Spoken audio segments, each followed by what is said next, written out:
We're going to cover three things: personality adjectives, how to use adverbs with them, and this is the really interesting part, how to add emphasis when you describe someone. By the end of this video, you'll be able to describe a person you know in a way that sounds like a real, fluent English speaker. So let's go. First, let's quickly run through some key personality adjectives. Now, at B2 level, you probably know a lot of these already, so think of this as activation, not new vocabulary. I want you to pay attention to the pairs because knowing the opposite of a word helps you use both much more naturally. Reliable, unreliable. A reliable person always does what they say they'll do. An unreliable person, you can never count on them. Optimistic, pessimistic. An optimistic person always sees the bright side. A pessimist, everything is a disaster waiting to happen. Easygoing, moody.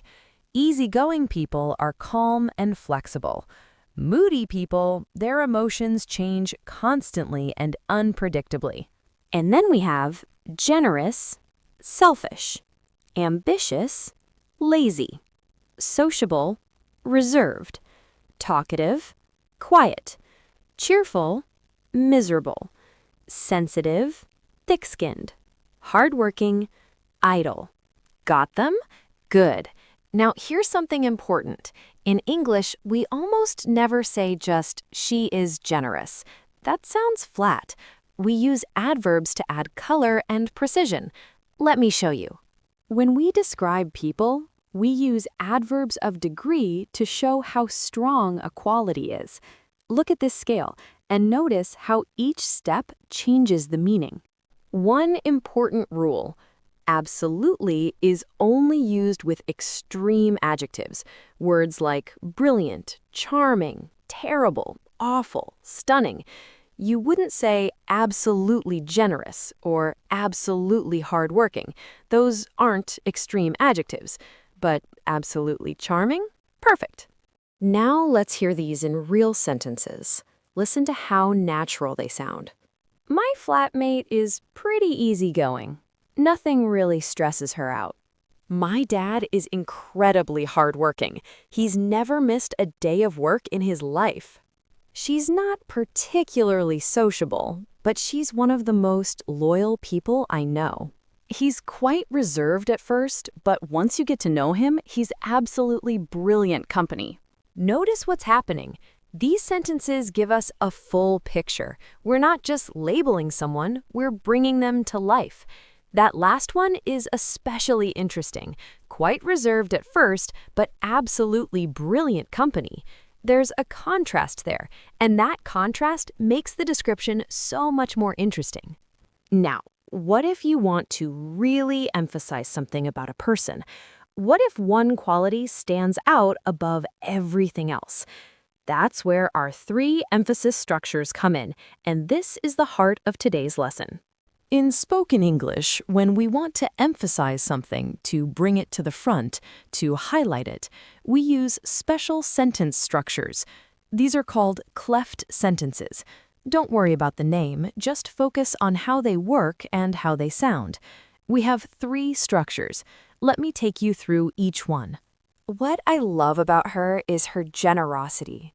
What I admire most about him is how hardworking he is. What drives me crazy about my brother is how moody he can be.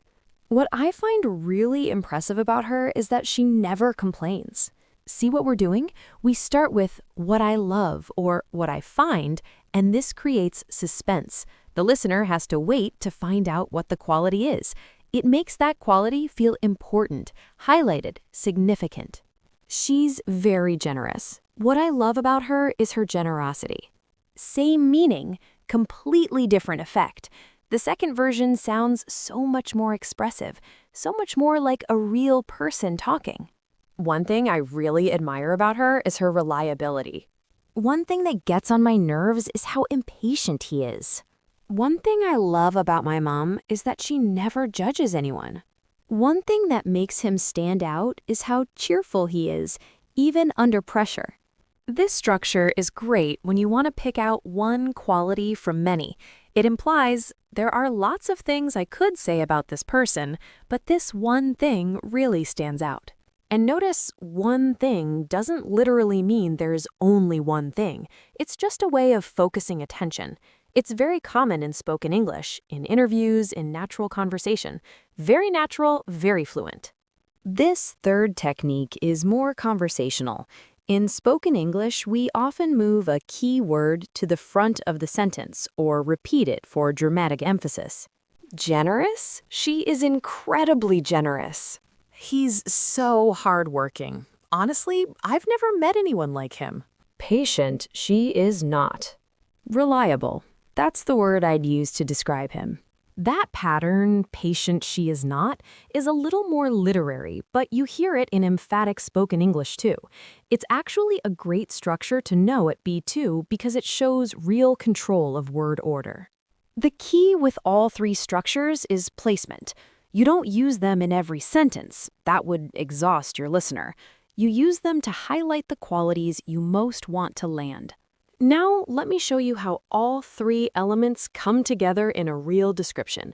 I'm going to describe someone, let's call her Sarah. Listen for the adjectives, the adverbs, and the emphasis structures. My best friend Sarah is pretty easygoing most of the time. Honestly, very little stresses her out. What I love most about her is her generosity. She's incredibly giving with her time, her energy, her attention. She never forgets a birthday. One thing I find really impressive about her is that she stays cheerful even when things are difficult. She's not particularly optimistic in a naive way. She sees problems clearly, but she's incredibly resilient. If I had to pick one word, reliable. Sarah is absolutely, completely reliable. I've never once felt let down by her. Did you catch everything? Let me break it down. Adverbs throughout, pretty, incredibly, particularly, a what Cleft. What I love most about her is her generosity, a one thing structure, one thing I find really impressive about her, fronting at the end, reliable. Sarah is absolutely reliable. And notice, the emphasis structures don't appear in every sentence. They appear at the moments that matter most. That's the key. They're tools for highlighting, not decoration. So there you have it. Personality adjectives, adverbs of degree, and three structures for adding emphasis. These are the tools that take your English from correct to genuinely expressive. Here's your challenge. Think of someone you know, a friend, a family member, a colleague, and write 5 sentences describing them. Use at least 2 adjectives with adverbs and at least 1 emphasis structure. Share your description in the comments. I'd love to read them. I'll see you in the next lesson. Take care.